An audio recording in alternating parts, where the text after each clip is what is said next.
Some of it's like, so they it's all, it's power and everything. It hurts, right here. It's also based on. I mean, you have your phone. So is NEMO your full-time job? Or?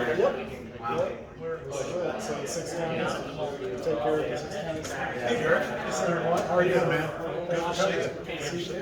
How are you, buddy? I'm good. How are you? You running interference for us here? I'm doing my best. How are you? Pretty good. Nice Good to you see you. again. Yeah. Hi, Echo. Hey. I'm Stacey. I'm Sarah Black staff.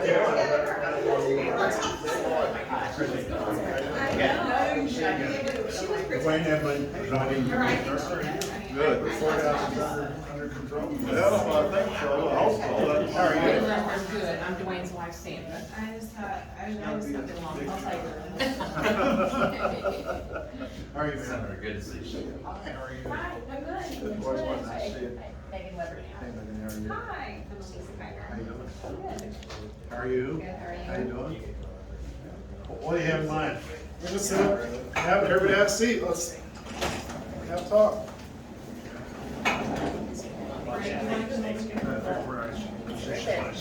Right here.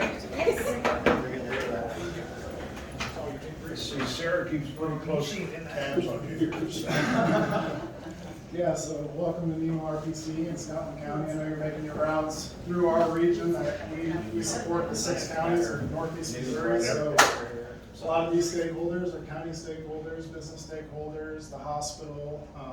Tried to invite people to school in here, express their concerns to you and things they have, and us as the RPC deal with a lot of governmental grant programs and stuff like that, so we always have a little bit of input too. So just thanks for coming. And well, great. You know Sarah Graff, who here a lot. My chief of staff from Washington, Stacey McBride, with me today, and got our forerunner there, being sure we all get to the right place. Well, glad to be with you, and we look forward to talking about whatever you want to talk about. Obviously, broadband continues to be an issue. Where we live, making the most of location and all of the highway and rail and river working together, really important. But I think I'll listen for a while. Yeah, so I mean, just for like NEMO RPC, we did a 6 county broadband mapping study that was funded through an EBA CARES program. And that's a huge priority for us because we know when COVID hit, we have counties that have such low access to broadband, and the burden that was on the kids and everything. And one thing, the federal RDOF program was something that kind of opened our eyes to it, because the funding that we got within our 6 counties, the consultant that got it never even was going to install it. Mm-hmm. So that was something, from our concerning on the FCC, is where we put a lot of effort and emphasis into the broadband planning to get some of these maps done and then assist our ISPs and right now with state grants, because the state grants are flowing through, but there's going to be a lot more federal grants coming in. Right. Well, and of course, Greg's here to talk about that as well, and the state has taken this seriously. And if there was ever any question about the need to have access, it surely was answered during COVID. People were going to work from home, going to school from home, going to the doctor from home. And I've always been of the view that the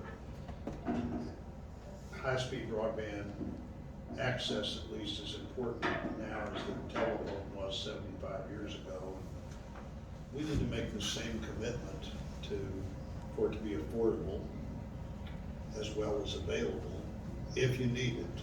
There's no constitutional right to Netflix, but if you're going to work from school or home from school, and it'll make a big difference too in how communities like the communities you represent develop. There are a lot of people that would like to live places like this now, particularly after COVID. Yeah. And the key to that is going to be whether you're properly connected and where you have the kind of opportunities you have if you have that access. And otherwise you wind up with communities that the only people who live there are people who've always lived there, or people who moved there because the rent is so cheap, because people don't want to live there. And that's not a good combination. And where, you know, a lot of people like to live in communities where high school sports are a big deal, and you may not know every kid's name, but you know the house every kid lives in, and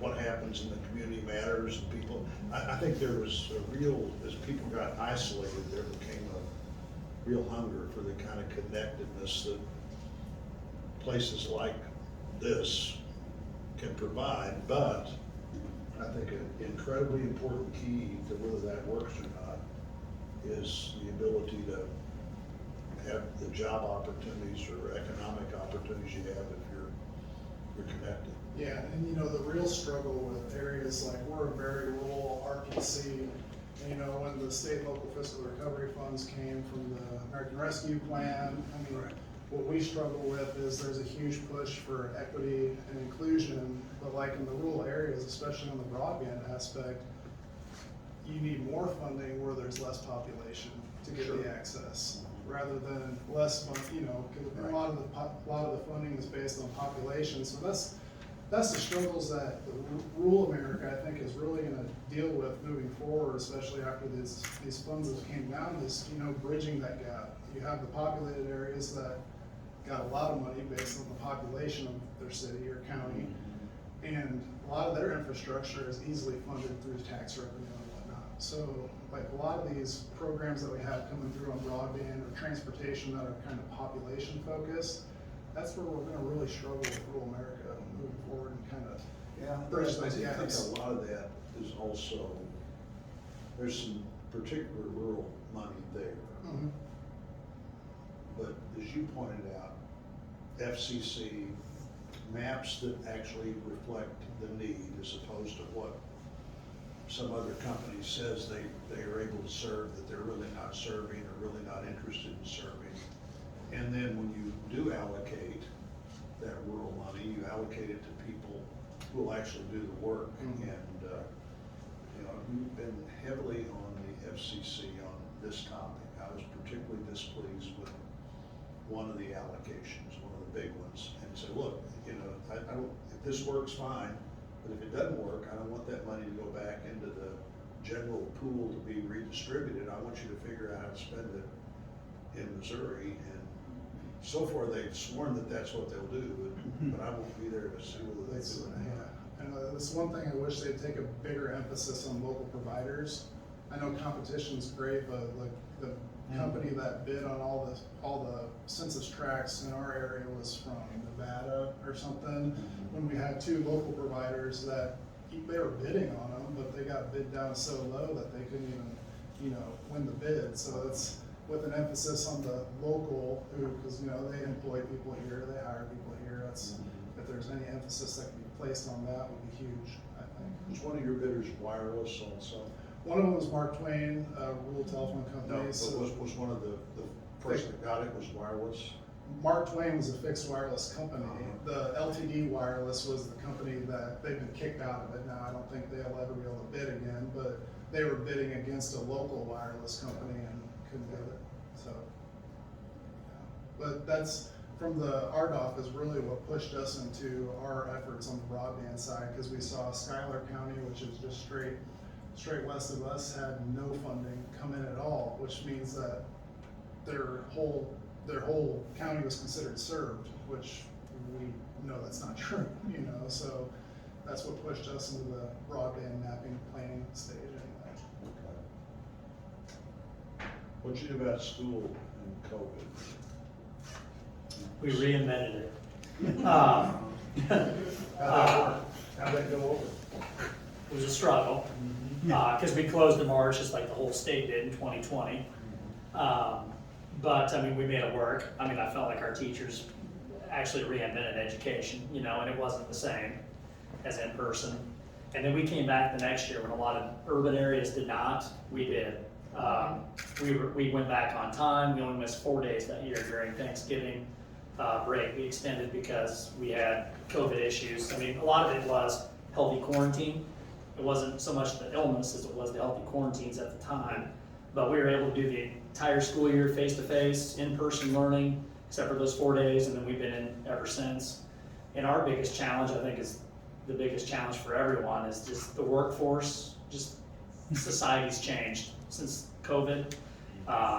The work ethic and stuff like that has really went downhill.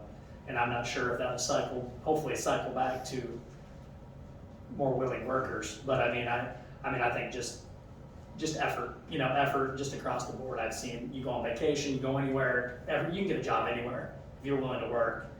And it wasn't always like that not too long ago. So, I mean, I think that's one of the biggest challenges moving forward is just the motivation of everyone, Are you back to 5 days? We're a 4-day school week. Uh-huh. This is our 3rd year. And how's that working? Really well. I mean, we added 41 minutes a day to the school day. And it's really worked pretty well. We've been able to navigate our bus routes to make sure that nobody's on the bus any earlier than 6:30 in the morning. We offer a lot of after-school clubs, which we've always done, but we offer a snack to kids, after-school tutoring clubs. I mean, you name it, there's a lot of elementary kids after school as well. So long days for kids, but good for parents, good for kids. I mean, they're in a safe environment learning. But when you look at a lot of their typical days, I mean, they're with us a lot more than they're with their parents, as far as during Tuesday through Friday. So, Well, with the Yeah. increased bus cost and fuel cost and everything, eliminating That hurts. 20% of that. that hurts. You look at our diesel bill 2 years ago compared to now, and it's night and day. Yeah. And you're running 20% less of the bus schedule.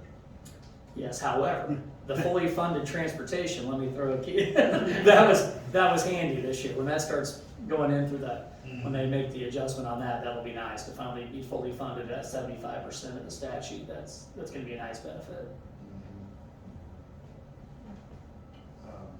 Learning loss, got a sense of that yet? Statewide results overall are down, as far as academic standardized testing goes. And I think there's a lot of factors at play. As I mentioned, all the things already about just society being different in general. I think there's probably some that will have to be overcome. I mean, you lost a quarter of your first grade year or kindergarten year, you're trying to learn to read. I mean, that's not ideal. That's not good for any kid. But I think for the most part, we have enough programs in place that kids are getting caught up and have been caught up. But I do think standardized testing's down. I don't think you can blame that on 4-day school week. I think there's a lot of factors that play into that. One more question before we go to the county. Mental health, what do you see happening there with kids? Lots of needs. I remember when Craig Redmond was in his spot, he had mentioned that when he started, I think the state budget was like 18% mental health, 24% education, and it flip-flopped in his 8 years. And now, I don't know how many years you've been in grade 4 or 4. I mean, I'm sure the need's even greater now than it was before. A lot of needs, a lot of challenges at home. Kids, social media is, Terrible. it's not, it's more negatives than positives. Right. Kids never get a break from anybody. When we were kids, we were raised, you had trouble with somebody, you got a break from them, you went home. Now you're glued to every single app that they look at on their phone. There's just no breaks at all. And so I think that plays into it as well. A lot of screen time, being too connected at times, and I think that's some of it. A lot of family challenges, dynamic issues there. I think which is true for all rural districts and communities. So, the need has never been greater, and I don't see that diminishing anytime soon. I think to link back to broadband just a minute, I think, telemental health is sometimes even more important. One, you're more likely to be further away from your mental health provider than you are your other health provider, though here you'd be pretty far away from both of them. And two, the telebehavioral health seems to work pretty well. Does it? Yeah, it does. I spend a lot of time on mental health issues, and like everybody going to the military now has to take a mental health exam. And they're given a choice of there'll be people there in person, or you can go to the room with the screen. More than 50% of the people going to the military are more comfortable going into the room with the screen. than they are going in the room with a person. I can see that, and there's a pride issue there, it's like, I don't need the help, or I don't, don't wanna confide in someone, I can definitely see that. Yeah, we're gonna really have to get to where we talk about mental health just like we talk about other health. Without question. I mean, I think probably all our districts are the same, not just Scotland County, it's not like it's unique to Scotland County, but we could have 5 counselors in each building, and they'd be busy. I mean, there's, in addition to all the academic stuff, extracurricular, all the normal stuff we all did growing up, there's a lot of other challenges now that kids are trying to overcome, and I mean, they'd be busy. We could, you name the number, we could utilize them. And we do a good job in this community, I think, of having interagencies work very well together. I mean, we have monthly meetings with all the agencies in town. I mean, we're connected. I mean, they do a good job, they do the best they can, but everyone has limited resources. So. What about the county? Speaking about mental health, that's one of the issues we've seen with the sheriff and people coming into his jail, Sure. It's a mental problem, a lot of it. Also, talking about can't get people to work, we can't find enough to work on the road and bridge crew, just people don't wanna work. One of the biggest concerns right now is getting our second half of our ARPA money. It's been a struggle, our clerk just takes care of it, but she's having a problem getting it out here. I don't know, she could probably tell you more about The it. same registry is what the issue is, it's not with Treasury getting the money, it's updating the same registry, so.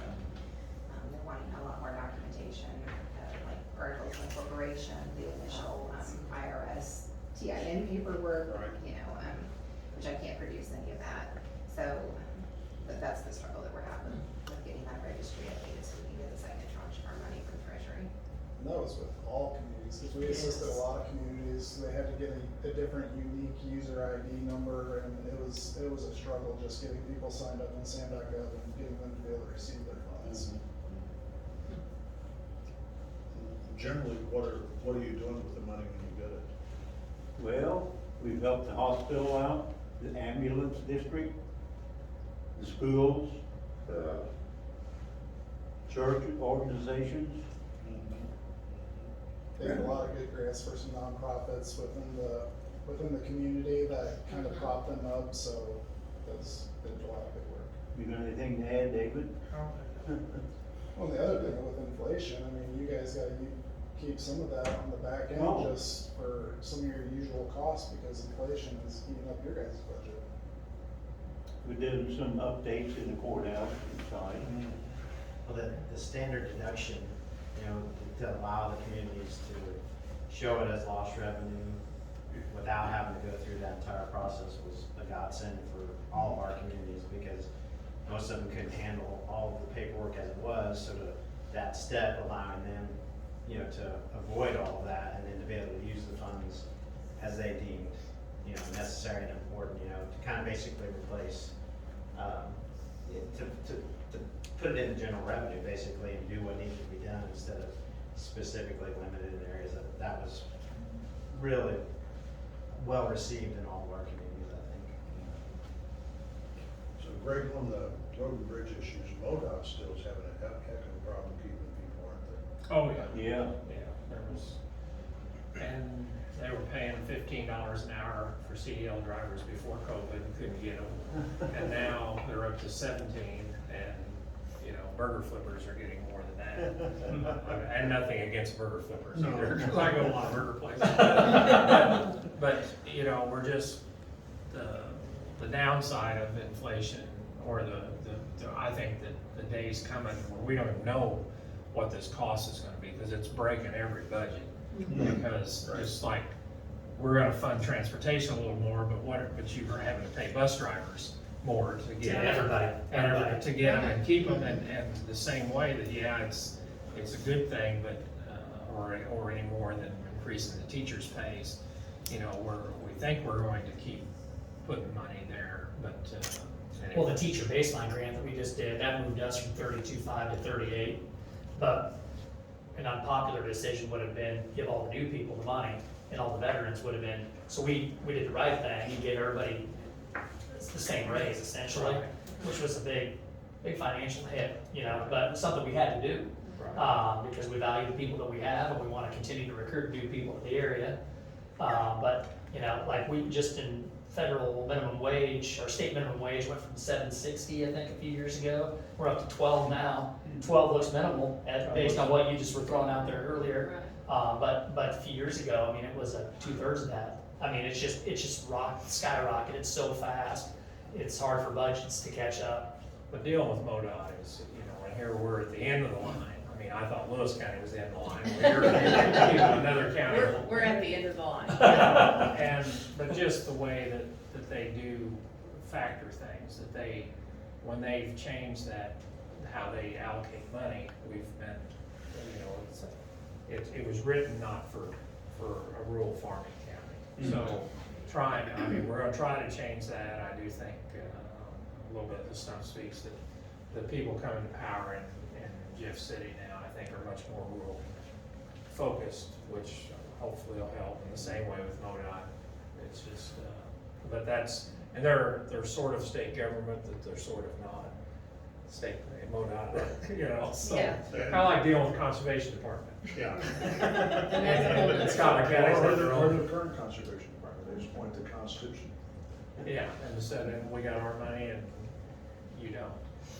So but it's always good to hear, you know, what the concerns are, and Brad Pollitt, which you know. Yeah. And he has got up on the House floor and basically promised or said, when we pretty much made it where you had to go to 38. I mean, if you didn't, you'd be looking for a job. But everybody had to go to 38. It implies that we're gonna continue to fund that. So we're going to certainly try to continue to fund that. And we may not fund transportation, so. We don't wanna hear that.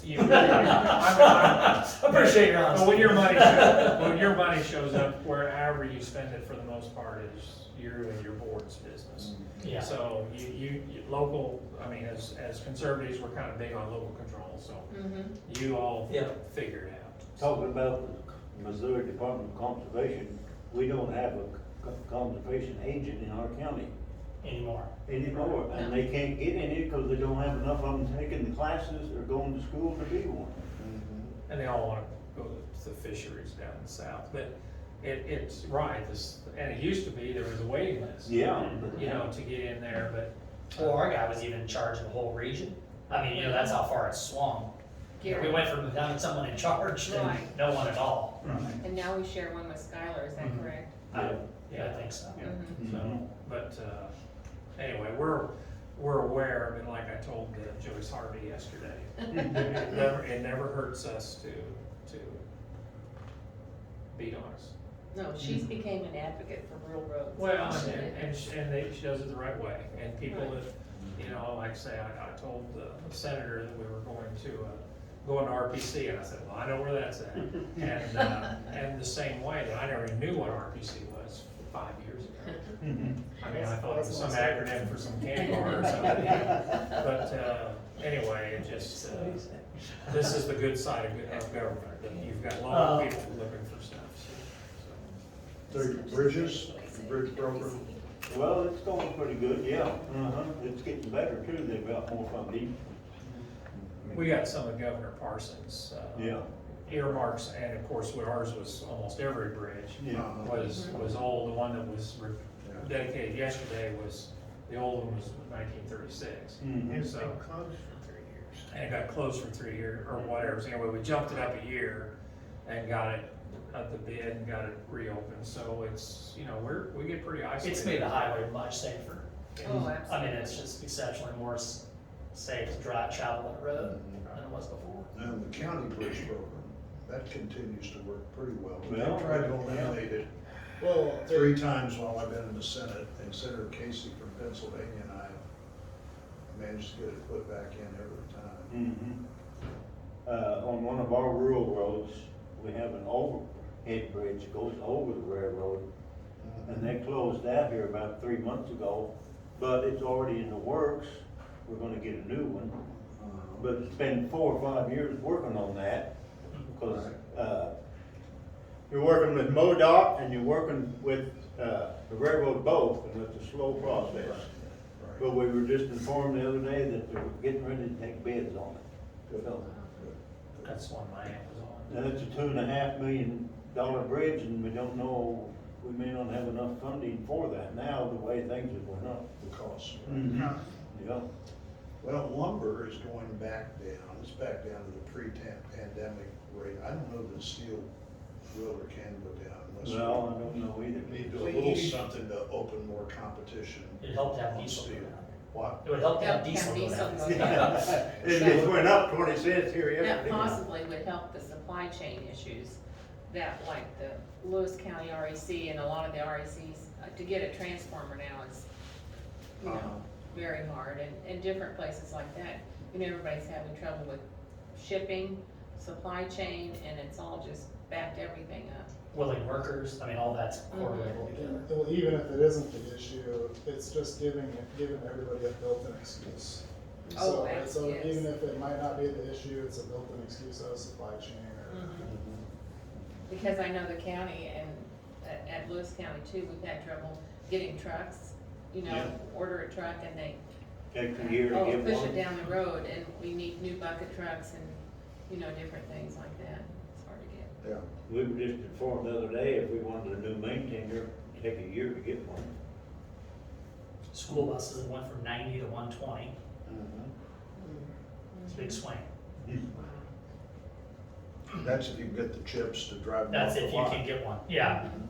They said they're a year out if you would order one.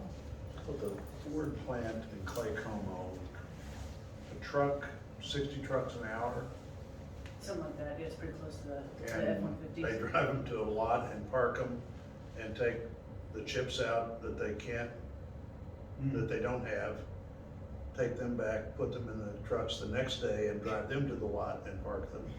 And hope they'll eventually get enough chips. that Enough they can chips to go around. Drive all those Ford F-150s That's off the parking ridiculous. lot. And that's what we use for Now- REC. Another thing, we ordered, Fords. we ordered 2 new sheriff trucks a year ago. And then about 3 or 4 months after we did that, they canceled them. Uh-huh. And now we've got to order them again, but it's still gonna be in the middle of next year before we ever get them. And they'll certainly cost more than they did 2 Yeah. years Yeah. ago. Oh, And absolutely. we put more miles on the one we got, and the dealers around here won't take them if they got 100,000 miles on them. Do y'all have anything from the management end of the table here? Well, I'm in my second month of CEO at the hospital here, so you know the rural health hospital stories.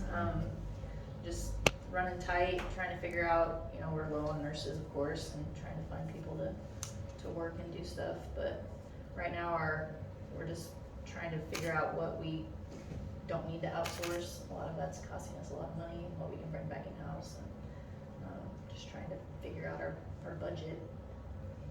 With nurses, are you still using any contract We nurses? do, I don't know if you know the number, was it two, three?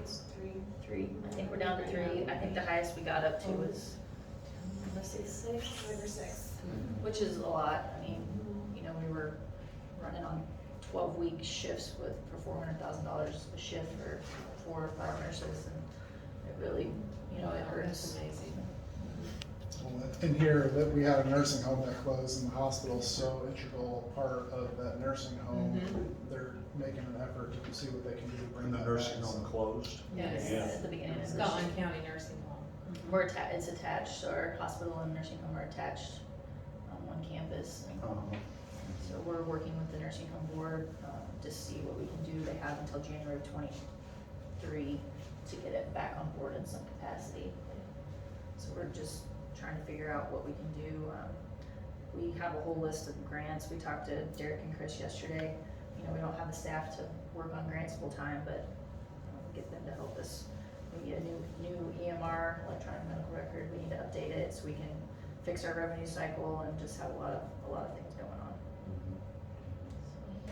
The nursing home closing, any Medicaid or Medicare problem there? The main related reason, I think, is they couldn't staff Staffing. Staff it. the director of nursing. Low census, And low census too. It was built as what, 120 bed nursing home? And when they closed it, we had 30 something. Well, I know Representative Graves is working on his deal for getting the full funding for Medicare, but when sequestration hit, you know, it dipped down the Medicare reimbursement for hospitals and nursing homes, and that's just made things tighter for all those entities. So today at lunch, John Cook, who we all know is a 65-year business owner here in Scotland County, I sat with his wife at Rotary today, and I said, this is not a HIPAA violation, because we were discussing that at lunch today, and they had been doing physical therapy, and she said, I looked at my bill, Elisa, and she said, how can you even keep your doors open because of what Medicare paid and what it actually costs you? And I said, you get it. You see what I'm talking about? And they are business owners of 65 years for Cook's Men's Store here on the square, so they understand business. You don't stay in business in a clothing store in a small town for 65 years without understanding business. Right. And so she and Maxine, and they're probably in their 90s, and they still go to work every day. And I said, you understand what I'm talking about, how much it costs you to get that pair of Levi jeans in, and how much you're selling it for, okay, in Cook's Men's Store. You understand how much we have to charge for having a physical therapy session, and how much Medicare pays, and it's not, the margin is wide. So Medicare reimbursement is real for these rural hospitals. It may not be so real for the metropolitan areas because they're split of commercial insurances who pay a larger sum compared to their Medicare patients. But we have 70% of our patients are Medicare, and then 30% are either commercially insured or self-pay. So 70%, you know, and Medicare's not reimbursing enough. So the only way that we can make it up is through this. And out of our 30% that's not Medicare or Medicaid, only 15% of that is commercial insurance. So out of our whole commercial mix, or out of our whole insurance and payment mix, is that about right? Only 15% is commercial insurance. Well, that 15% cannot make up for that loss. Well, and just the wages, you know, the wages that therapists make and the wages that nurses make now, and just inflation and the cost of things, so. And Medicare hasn't came up to meet that, and that's what's causing the problem. There's so much difference.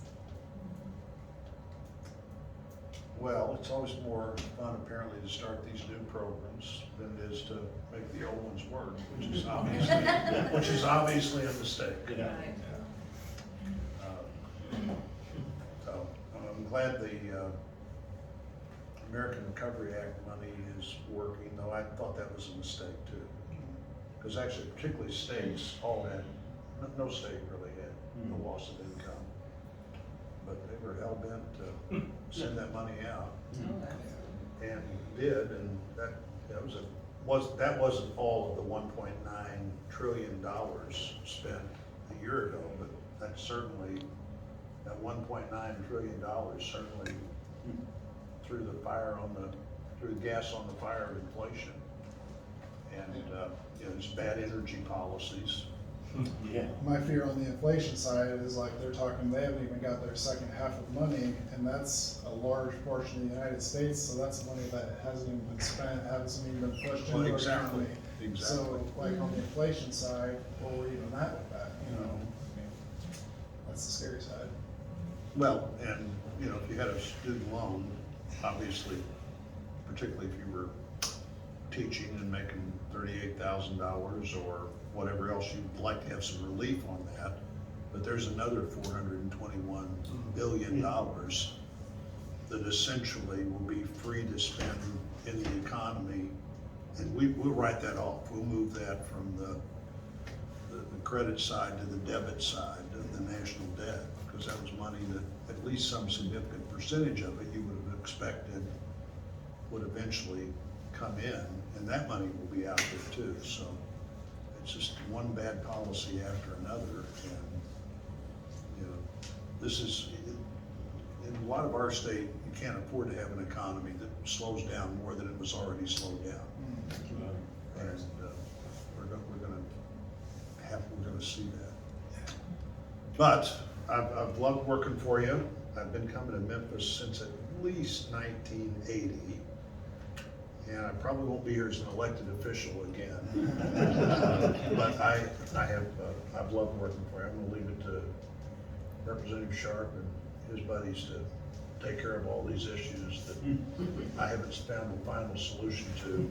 But I've loved doing it, and I'm grateful to you for letting me do it. And we're gonna continue the rest of the year as we have this year on, you know, the broadband issues, the transportation issues, as much as we can, the economic issues. But right now, one side is driving that, and it's not my side, to see what we can do and watch these programs that are particularly important to county government and healthcare and senior care.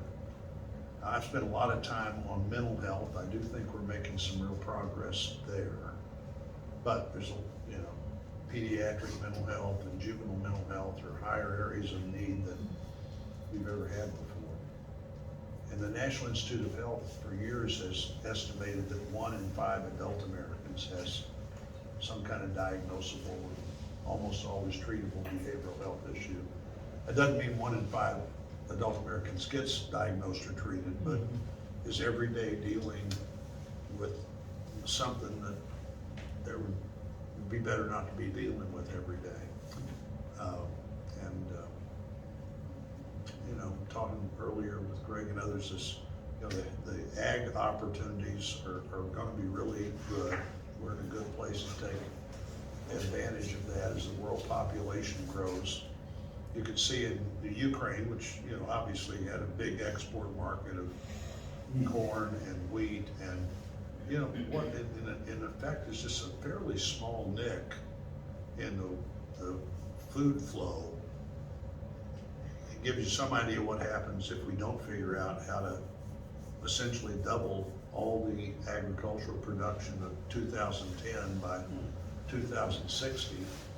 And nobody does that better than us, and nobody is frankly better located to get that into our own economy and the world economy better than we are. So, you know, these North Missouri communities probably will never be as big as they were 50 years ago, but that doesn't mean that there's not an economic vibrance that can occur, and if we'll grab hold of it. Because somebody's gonna meet that need, and nobody's better prepared, qualified, has better plant scientists, has a better location than we do to take advantage of that. And so there are some things out there that are almost unavoidable, that are opportunities that somebody will take advantage of. And hopefully we'll figure out how to do that. But we're gonna, I think, you know, it's a little bit of a rough patch here of just largely based on bad government policies on energy and spending, and bipartisan spending under COVID. We know a lot more now than we knew then. The truth is, we didn't know hardly anything then, and we're just guessing, and got it right a lot of the time. But once you, instead of trying to veer away from that as quickly as you could, you know, we had an economy that was already recovering and decided we needed to give the economy a boost, and it was exactly the wrong thing to do. And not bipartisan, totally done by one side. But now it's done, and now we've got to figure out what to do about it, you know, so. Kind of like last week's football game, right? Yeah, the week before. Thank you all for letting me come by.